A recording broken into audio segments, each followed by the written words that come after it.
Are you ready to explore the impossible? Deep in the Amazon lies one of the most mysterious clues to our human story. Tens of thousands of ancient paintings stretching across cliff walls in one of the most remote parts of the jungle. Archaeologists call it the Sistine Chapel of the ancients. What they've uncovered shouldn't even exist, because the animals, the figures, the timeline, all of it contradicts what we thought we knew about human life in the Amazon. The art, more than 12,000 years old. The message, still unclear. The implications, potentially world-changing.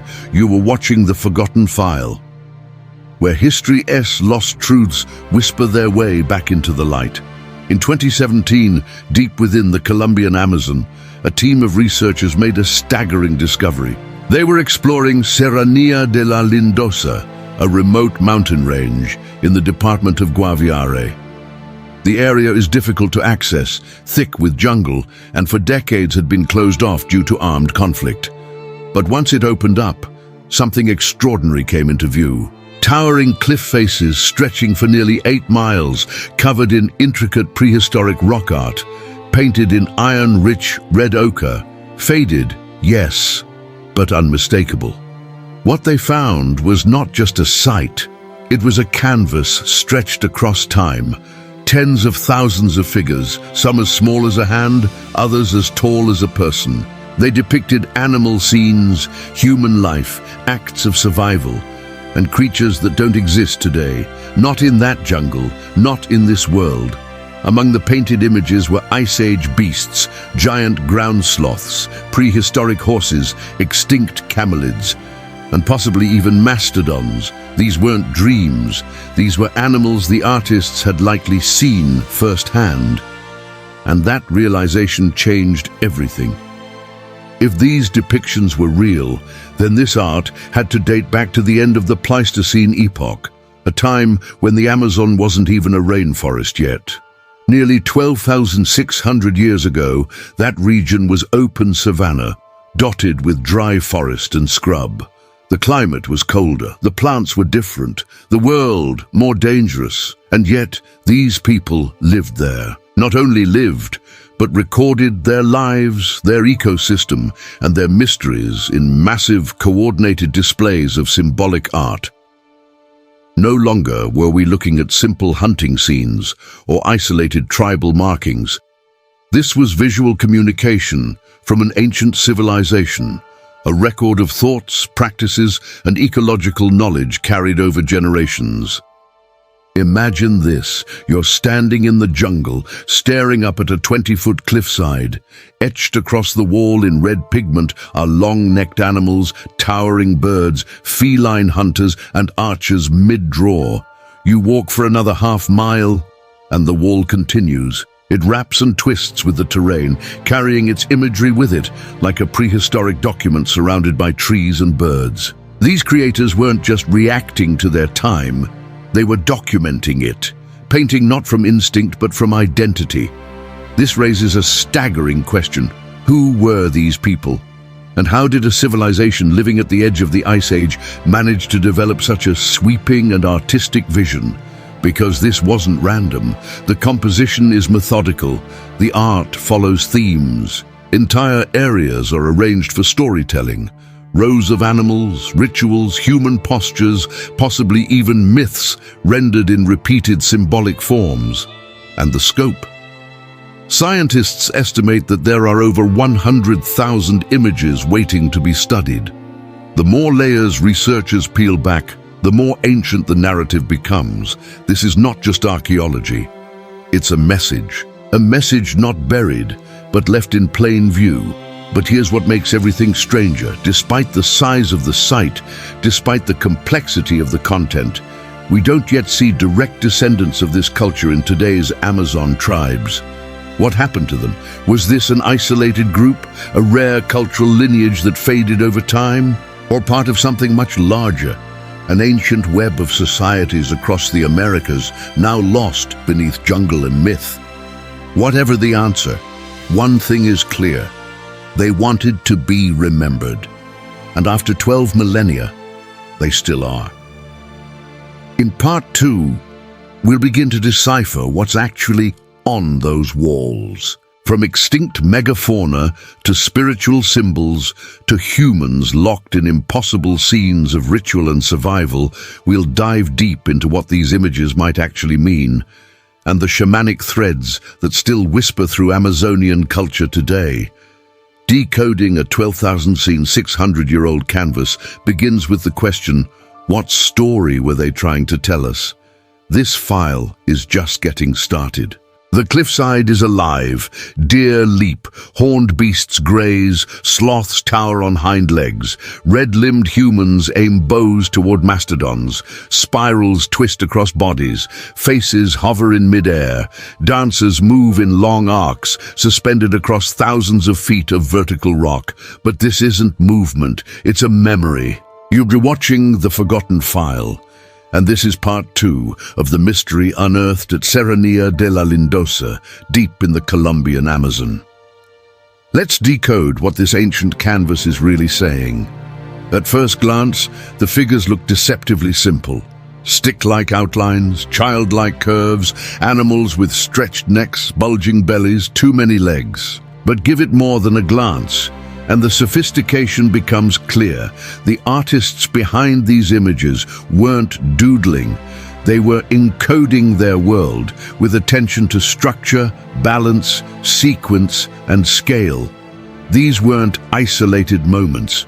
They were stories. Let's start with the stars of the scene. Animals. Some are familiar. Wild pigs, monkeys, fish, birds, snakes. Life that still thrives in modern Amazonia. But some don't belong here. Not anymore. We see what appear to be prehistoric camelids, four-legged, hoofed animals far larger than any llama or alpaca.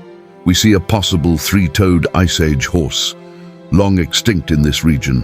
And most dramatically, the unmistakable silhouettes of giant ground sloths, towering up with arms raised like living giants, drawn mid-motion. There is even debate over one image that could depict a mastodon or gompho there. Elephantine creatures that went extinct thousands of years ago. To be clear, these animals were extinct by 10,000 BCE, which means the people who painted them had to see them alive. The implication is staggering. These aren't myths or imaginative guesses.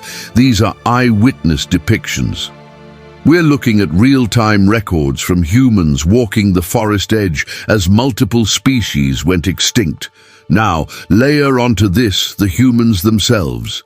These figures are everywhere. Hunting scenes, dancing lines, climbing vines, groups surrounding what may be altars, idols, or other symbolic structures.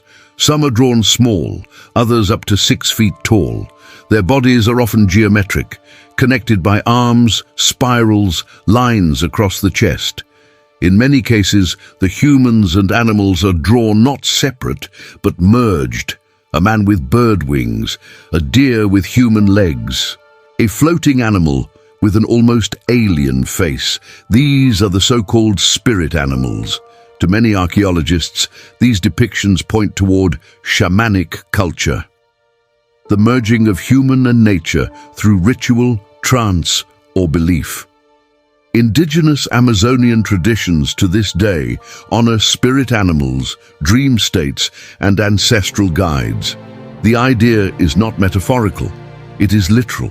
In vision, humans become the animal, and the animal becomes a messenger between worlds, which raises the question, was this artwork spiritual revelation or religious record? Consider what it takes to paint these.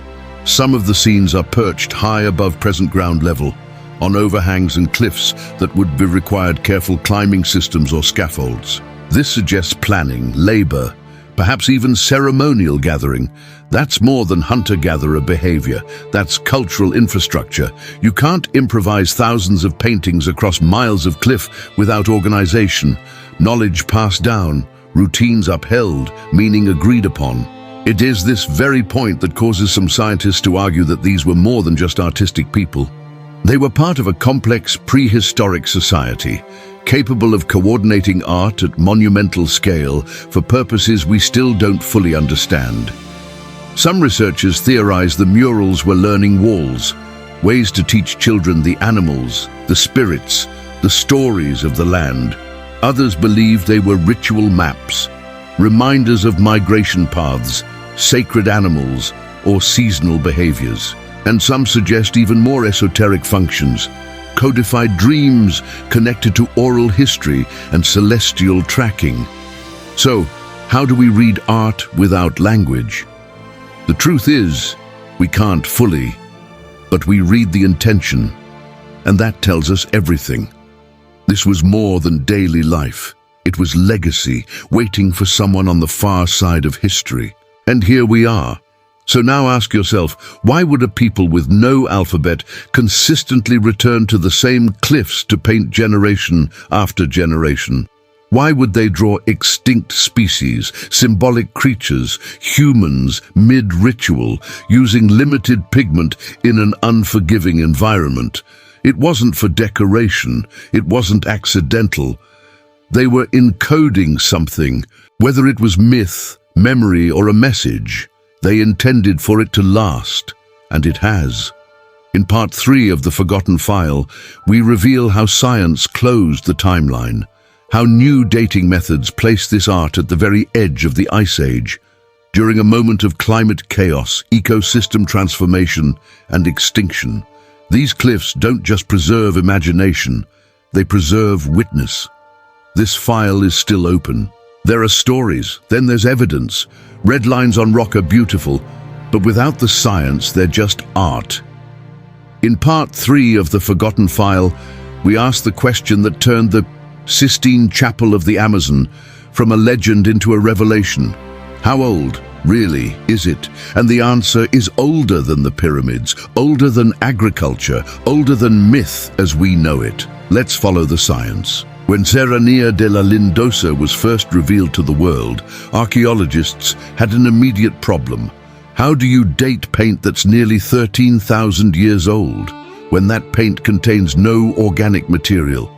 Radiocarbon dating, the gold standard of archaeology, only works with carbon-rich materials, ash, bone, charcoal, seeds, but red ochre, it's mineral-based, pure iron oxide, no carbon, no clock to measure. So researchers did something smart. They started dating the context, not the color. Around the murals themselves, in nearby rock shelters and layers of sediment, they discovered ancient fire pits, charcoal fragments and tools nestled inside distinct layers of soil. Using stratigraphy, the archaeological method of reading the earth like pages in a book, they could link specific soil layers with human activity.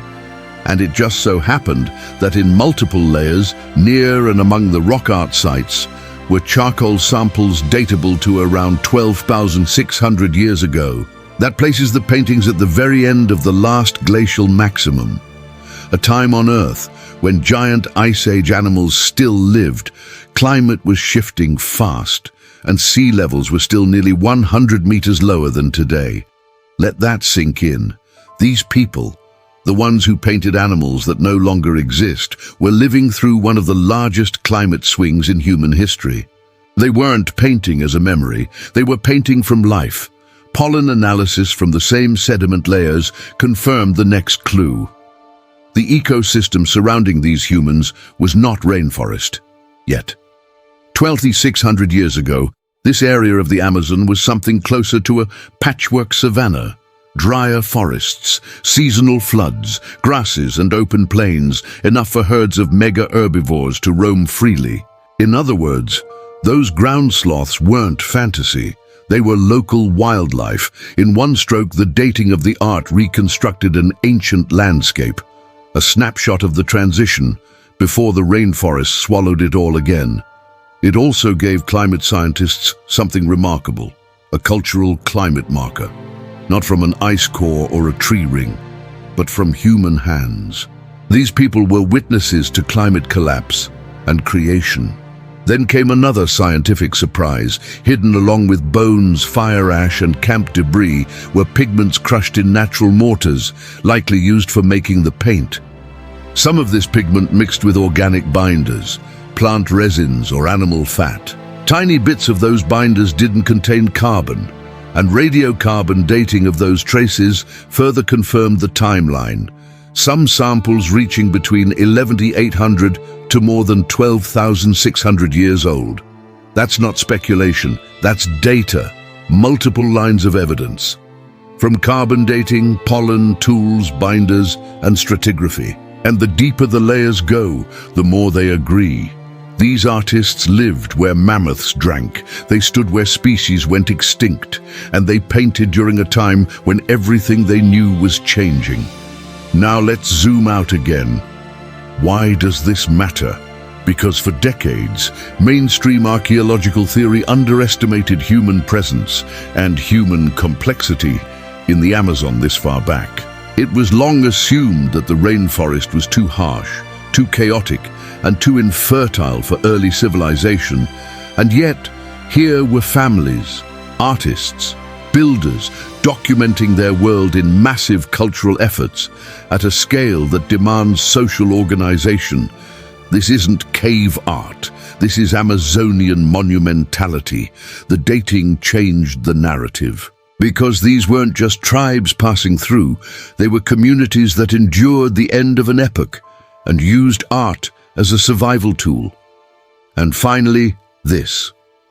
What they recorded was not just species and hunts, it was transformation.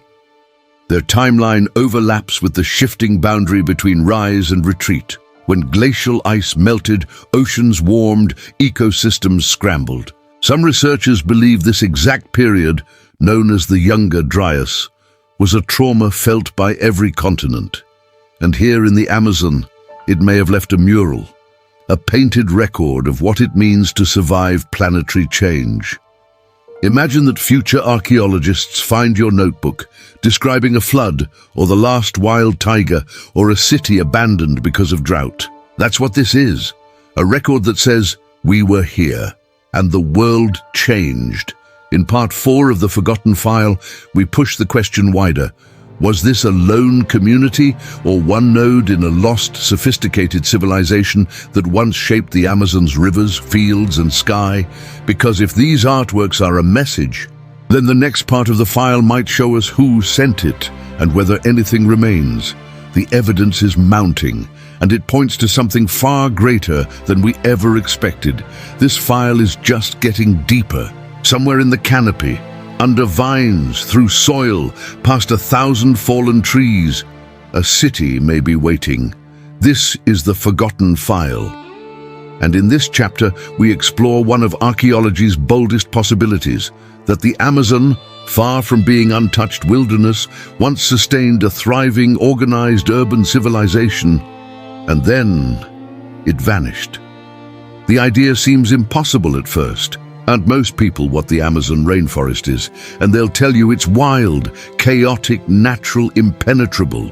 For decades, archaeologists assumed the same, that indigenous populations in the Amazon basin lived in small nomadic tribes, scattered, without long-term architecture, without central governance, without institutional legacy.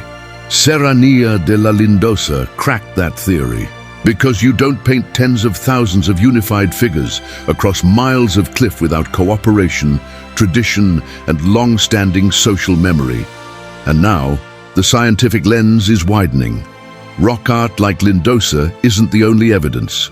Across the southern Amazon, researchers using LiDAR, a kind of airborne laser scanning technology, are seeing beneath the forest canopy. And what they're finding is rewriting the map.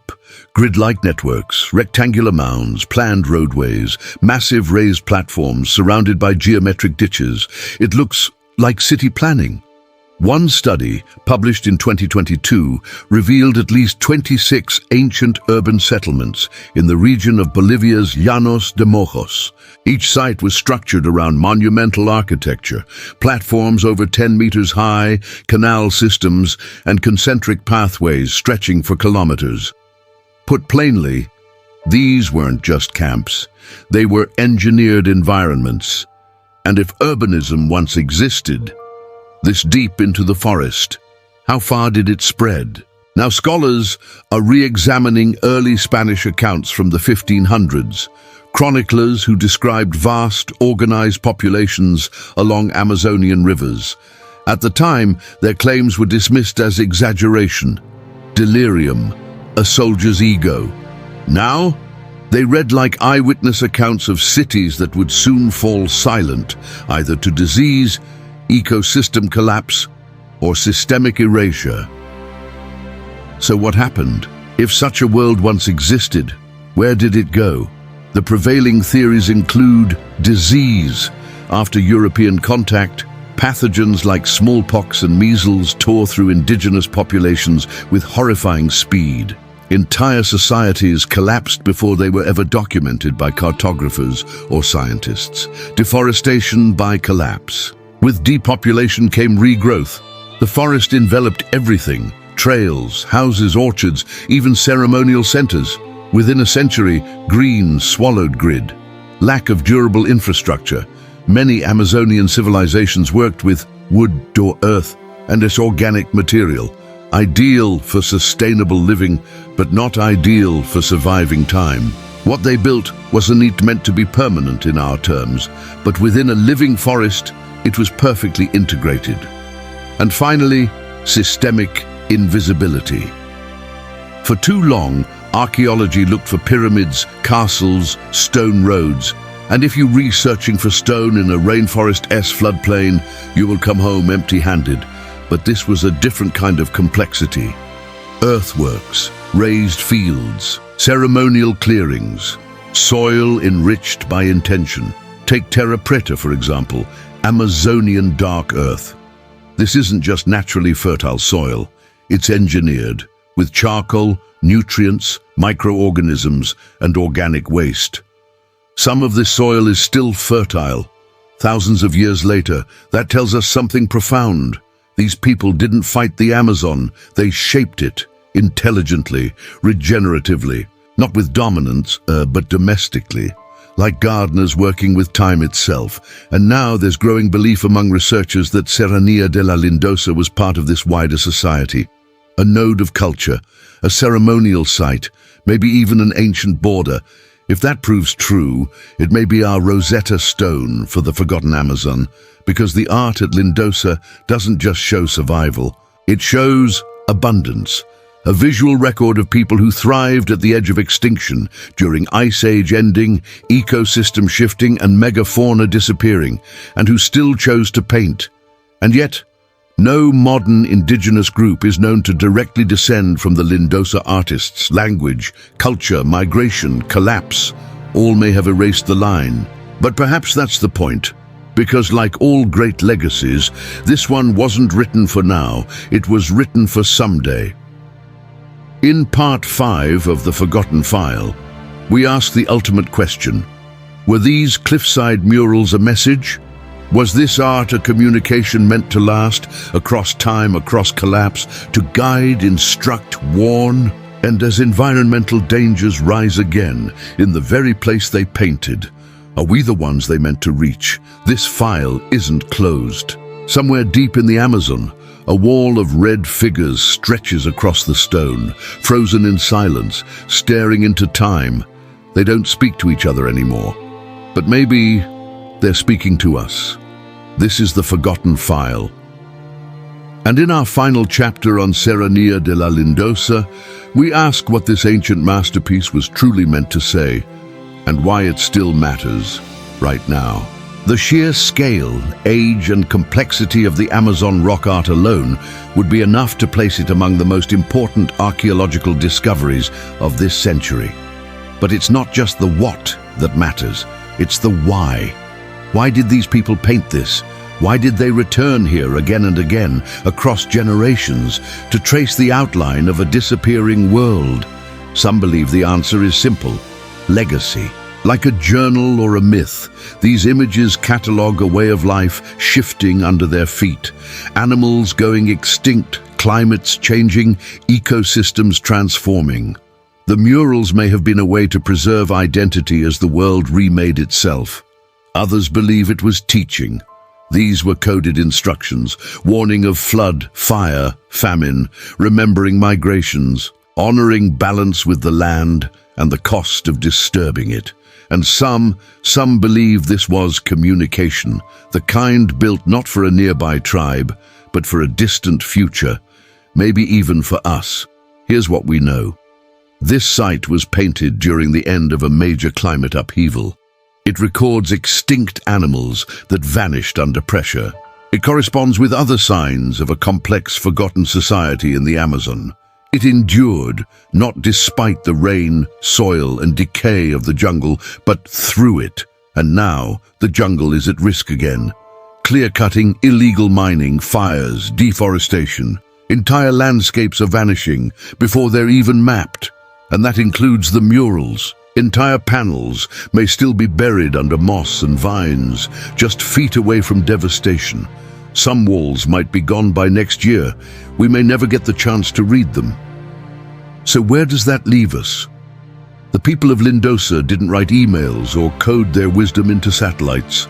They used the materials they trusted, stone, memory, and pigment. And they trusted time to carry that message forward. Now that time has passed, and now we hold it.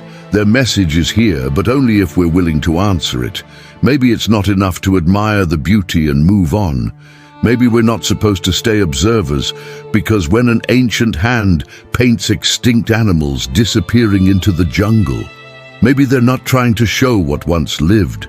Maybe they're trying to show what dies next. If you believe the past holds more than bones and broken things, if you believe memory has weight, even across the jungle, even across extinction, then this story belongs to you now. Protect it, share it, keep it living.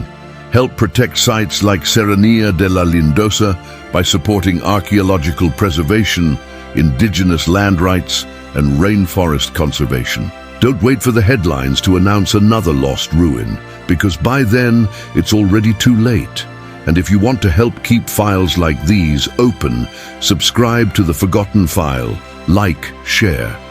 Tell someone this isn't just history, it's warning, because forgotten doesn't mean gone, it just means no one's listening. Until now.